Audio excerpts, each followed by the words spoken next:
Ézéchiel me droguait. C'était la seule façon de pouvoir supporter ses ignobles mains sur mon corps. Il m'a toujours traitée comme une prostituée. J'ai été la maîtresse de cet être ignoble pendant presque 2 ans.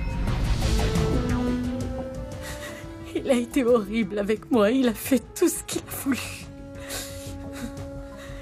Il s'assurait toujours que j'ai quelque chose pour que je puisse me sentir bien. Par-dessus tout pour que je puisse m'oublier moi-même. Et il en a eu assez de moi. Un jour, il m'a dit qu'il me donnerait plus de drogue. Je t'en prie. Tout ce que tu voudras, mais s'il te plaît, je t'en supplie. Non. Tu ne m'intéresses plus en tant que femme. Regarde-toi. Tu me dégoûtes. Tu es un déchet. Une dose seulement, une dose. Ézéchiel, s'il te plaît. D'accord. Mais cette fois, il va falloir que tu me donnes un peu plus que ton corps. Ce que tu voudras. Tout ce que tu voudras. Chut. J'étais tellement nerveuse. Je me sentais très mal. J'avais besoin de prendre quelque chose. Je l'ai imploré. Je l'ai supplié. Il m'a apporté son aide. Il m'a demandé le testament d'Alessandro en échange. Pour une seule dose, je lui ai vendu.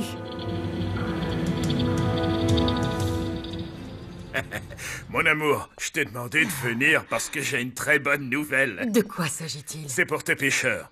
J'ai finalement donné l'ordre de commencer les travaux de réparation de ce quai. C'est bien vrai, mon amour? Oui. Oh, merci d'être aussi gentil. Ces pauvres pêcheurs seront toujours reconnaissants de l'aide que tu vas leur apporter. Avec ce genre d'action, tu me rappelles que j'ai épousé un homme tellement merveilleux. Mon amour, la personne qu'ils doivent remercier, c'est toi. Et c'est justement pour cette raison que quand le quai sera entièrement réparé, une plaque avec ton nom y sera fixée. Carlota Mendoza de Basurto. Mon amour. Je suis heureux de te voir si contente. Comment je ne le serais pas? Oh, ma chérie. Ézéchiel m'a dit que ce serait la dernière dose qu'il me donnerait. Qu'à partir de ce moment-là, je devrais payer pour ma propre drogue. Alors j'ai commencé à travailler dans la rue. C'est lui qui t'a fait ça. Ézéchiel est responsable de ton état. S'il te plaît, aide-moi à récupérer le testament d'Alessandro. Il faut que je sorte d'ici. Ézéchiel a obtenu ce qu'il voulait. Et ensuite, il t'a abandonné. Il a exigé que je m'approche plus de lui. Il était déjà devenu maire de la ville, très puissant, un homme avec une famille respectée. Très important. Il m'a menacé. Il m'a rappelé que Pedro Medina pensait que j'étais morte. Et qu'il m'enverrait en prison pour avoir tiré sur Montserrat. Qu'as-tu dit? C'est toi qui as tiré sur Montserrat?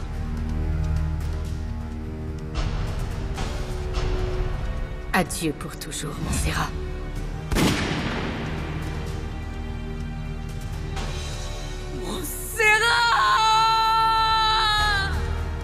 C'est toi qui m'as donné le pistolet, tu te souviens? Au fond, je suis heureuse de ne pas l'avoir tuée. Pour qu'elle souffre autant que moi. D'avoir perdu Alessandro pour toujours. Adolfo, c'est de sa faute. Tout ce qui est arrivé à Alessandro est de la faute de cette femme-là. Ça va. C'est de sa faute. Calme-toi. Je vais prendre les mesures nécessaires pour que tu puisses sortir de cet endroit dès demain.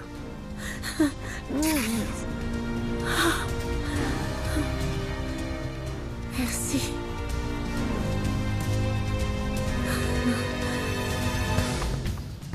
Ça me plaît. Si ça te plaît, il Je est le pour veux. toi. Tu le veux? Oui. Il est à toi. Au prix qu'on avait fixé. Au prix qu'on avait fixé, ni un centime de plus, ni un centime de moins. Vendu.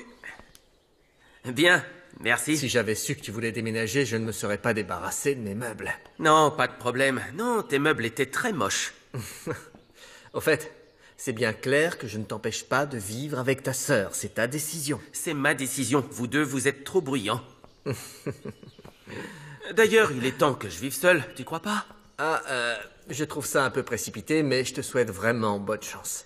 Et en plus, je veux vivre avec une certaine demoiselle. Ah oui? Tu en as déjà parlé avec ta sœur? Non, mais chaque chose en son temps. D'accord. Alors, qu'as-tu appris, Sandro? C'est vrai ce que ma marraine m'a dit? Je suis allé chez Pedro Medina, mais on ne m'a pas laissé entrer. D'ailleurs, il a donné l'ordre qu'aucun visiteur ne pénètre dans la propriété.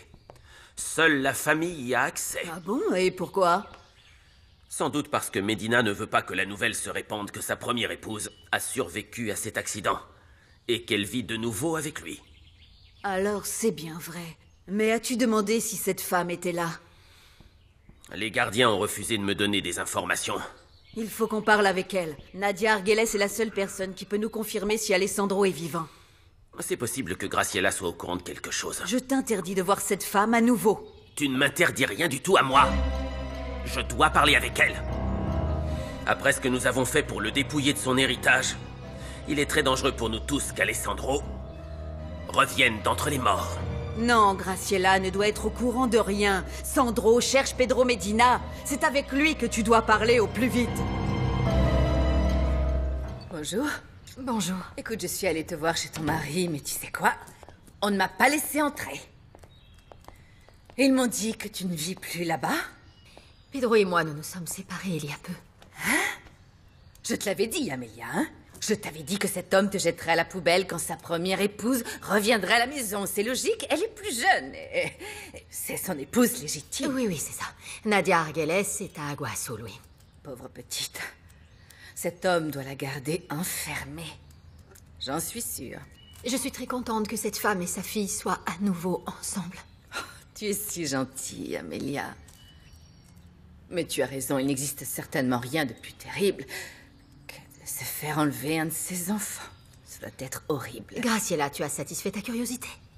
Tu as pu constater que Pedro m'a jeté hors de sa vie et tu avais raison, tu m'avais prévenu, oui. Et que veux-tu de plus? La vérité, c'est que je te cherchais parce que j'ai besoin de te parler de Fabiola Glenn. Arrête enfin à ce sujet, stop. Non. Cette orpheline pathétique est affligeante et quelqu'un doit absolument l'arrêter. Sais-tu pourquoi je n'ai pas assisté au mariage de ma fille? Parce que cette orpheline m'a retenue enfermée dans ma propre maison. Quoi? Avec une arme pointée contre moi, oui. Elle m'a menacée de mort, Amelia, tu te rends compte? Oh, mon Dieu. Je peux t'assurer que Fabiola ne sait pas ce qu'elle est en train de faire, Graciela. Non, et ce n'est pas le pire. Elle a fait tout ça pour provoquer un éloignement entre Montserrat et moi. Juste au moment où je réussissais à me rapprocher d'elle. Je l'avais convaincue de me laisser enfin une nouvelle opportunité. J'avais besoin du pardon de Montserrat pour ensuite, avec son aide, parvenir à obtenir le pardon de mon fils. Ce sont mes enfants, Amelia, et je ne supporte plus de les avoir perdus ainsi. Et maintenant, à cause de cette malheureuse, je ne vais sûrement pas pouvoir les récupérer. Ça me coûte de te le dire. Mais je suis très peinée par ce que tu me dis, Graciela, vraiment. Tu me connais parfaitement. Et tu sais que je ne vais pas rester là, les bras croisés. Ta filleule pathétique va me payer tous les problèmes qu'elle m'a causés. Toi aussi, tu me connais très bien. Et je ne t'aiderai pas, je ne serai pas ta complice pour que tu te venges de Fabiola. Non, pas. Dis-moi seulement ce que tu sais sur elle. Je ne sais rien. Pourquoi la sœur de Benjamin l'a adoptée? De quel horrible orphelinat ou centre de détention l'ont-ils sortie? Je n'en sais rien, Graciela. Non, ne me dis pas que tu ne sais rien, Amelia, ne me mens pas. Bien sûr que tu le sais. Cette orpheline veut à tout prix trouver ses origines. Et moi, j'ai absolument besoin de tout savoir avant elle. Pourquoi? Comment ça, pourquoi? S'il te plaît, ne fais pas l'ingénue.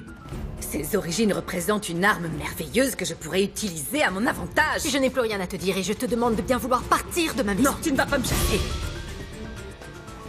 Si tu n'es pas avec moi, Amelia, tu seras contre moi. Tu as compris, n'est-ce pas?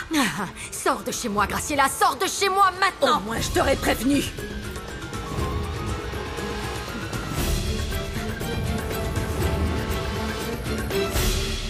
Je pense qu'on peut y aller. Non, il faut attendre qu'il soit un peu plus tard. D'accord. Je l'ai vu, Victor. Vraiment? Montserrat est rentrée de sa lune de miel. Et où l'as-tu vue? Elle était en train d'arriver à sa boutique. Et elle t'a vu? Je suis sûr que oui. Elle est descendue très vite de sa voiture et elle a commencé à me chercher. Pourquoi tu ne lui as pas parlé? Non, c'est pas encore le bon moment.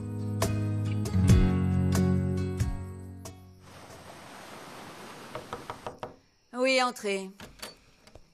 Excusez-moi de vous déranger, mademoiselle Fabiola, mais une personne qui souhaiterait parler avec vous vient d'arriver. Qui ça? José Luis Alvarez. José Luis est ici? Oui, que dois-je lui dire? Qu'il m'attende un instant, j'arrive tout de suite. Oui, mademoiselle, excusez-moi.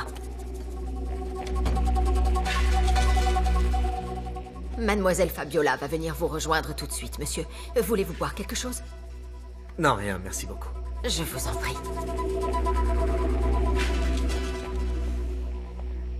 Eh bien, voyons un peu qui nous avons ici. Le jeune marié. Comment s'est passée ta lune de miel, José Luis? Ne me dis pas que tu es venu me voir parce que ta femme ne t'a pas satisfait. Tu croyais que j'allais passer outre les agressions que tu as commises envers ma femme, n'est-ce pas? Oh non, tu viens pour te plaindre. Oh non, c'est si ennuyeux. Écoute-moi bien, Fabiola. J'adore quand tu m'attrapes comme ça. J'ai toujours voulu sentir ta force. Ah oui? Tu vas laisser Montserrat tranquille. Tu as compris? Ne l'agresse jamais plus. Quand j'ai détruit sa robe, je n'aurais jamais imaginé qu'elle serait capable de mettre celle avec laquelle elle s'est mariée avec Alessandro. Qu'as-tu ressenti quand tu l'as vue entrer dans l'église?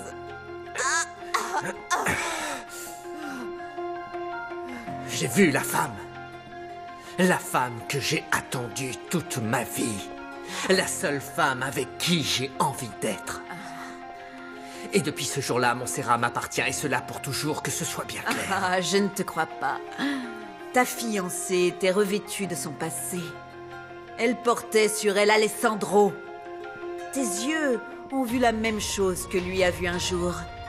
Elle, qui marchait vers l'autel, pour jurer devant Dieu la même fidélité qu'un jour elle lui a juré à lui, qu'elle n'a jamais pu respecter.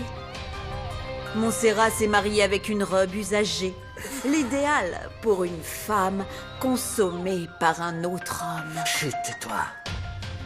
Tais-toi. Par un homme dont elle est toujours amoureuse malgré tout. Bien qu'elle soit ta femme, Montserrat ne t'appartient pas. Elle ne t'appartiendra jamais. Écoute, Fabiola, j'ai été plus que tolérant avec toi en raison de la grande affection qu'Angelica te portait. Mais ça, c'est terminé. Que ce soit bien clair, ça, c'est terminé. Et je veux que tu restes en dehors de nos vies. Ton mariage ne tient qu'à un fil. Et je pourrais y mettre fin avec autant de facilité que celle avec laquelle je bois une bouteille de vin. Il suffit juste que je parle avec Montserrat et que je lui révèle un grave soupçon qui me tourmente.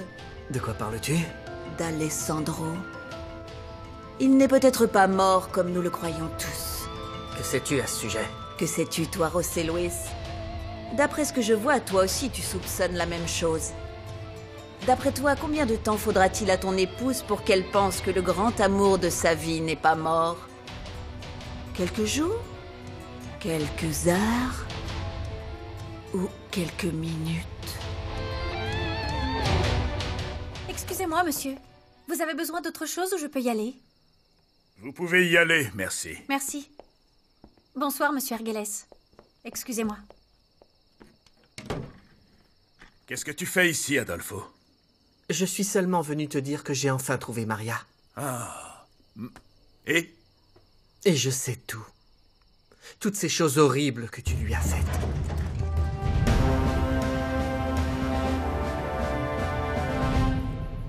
Est-ce que je dois vraiment lui raconter ce secret à maman?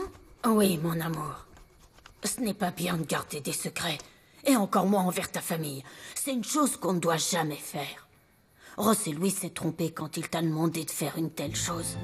C'est très important que tu nous dises toujours la vérité. À moi qui suis ta grand-mère, mais par-dessus tout, à ta maman. Hein? C'est que j'ai pas envie que mon papa José Luis se fâche contre moi. Ne t'inquiète pas, mon amour. Je suis sûre que ça n'arrivera pas. Hein? Où est ton passé, mon prince charmant? Je veux un Maman! Mouah. Comment tu vas, mon amour? Bien, très bien. Bonjour, Rosario. Bonjour, ma chérie. Comment ça s'est passé? Vous n'avez eu aucun problème? Assieds-toi, s'il te plaît. Il y a une chose dont Lauro doit te parler. Ne l'envisage même pas, Ezekiel. Grâce à toi et à ce que j'ai fait pour mon beau-frère, je suis très bien entraîné. Hein? Je n'ai plus la main qui tremble. Nous sommes dans mon bureau, Adolfo. Si on entend un coup de feu, tu ne sortiras pas vivant d'ici. Ferme ça.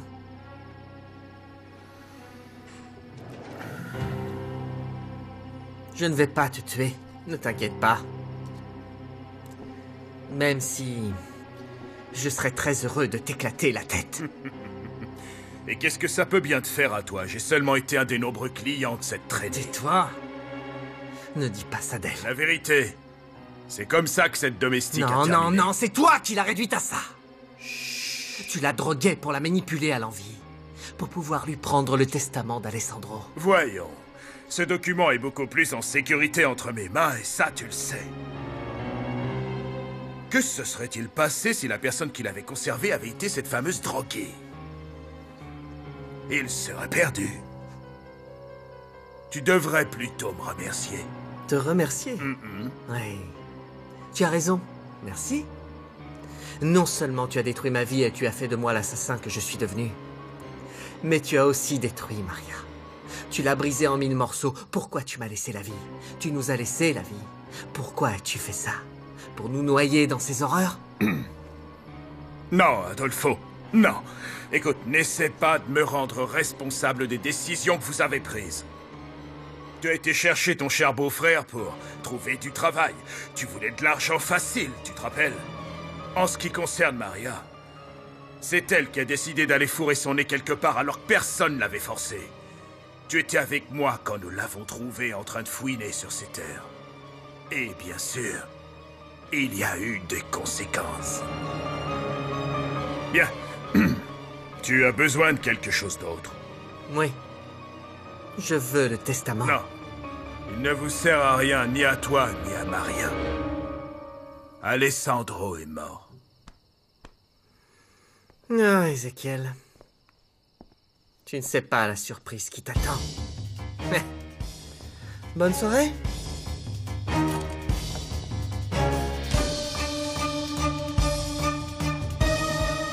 Bonsoir, Pedro. Merci d'être venu. Bonsoir, Graciela. Vous savez, votre appel m'a un peu intrigué et surpris. Je voudrais que vous me disiez ce que je peux faire pour vous. Je suis venue vous voir chez vous, mais vos domestiques m'ont interdit Ce d'entrer. ne sont pas mes domestiques. C'est mon service de sécurité. Et je veux que vous compreniez que je ne veux perturber ni ma femme ni ma fille, alors je ne veux pas de visite. Et comment va Nadia? Eh bien, Nadia est aveugle, mais elle va bien. Figurez-vous que j'ai parlé avec Amelia. Elle essaie de cacher ses sentiments devant moi, mais elle est très affectée par la façon dont vous l'avez jetée hors de votre vie, Pedro.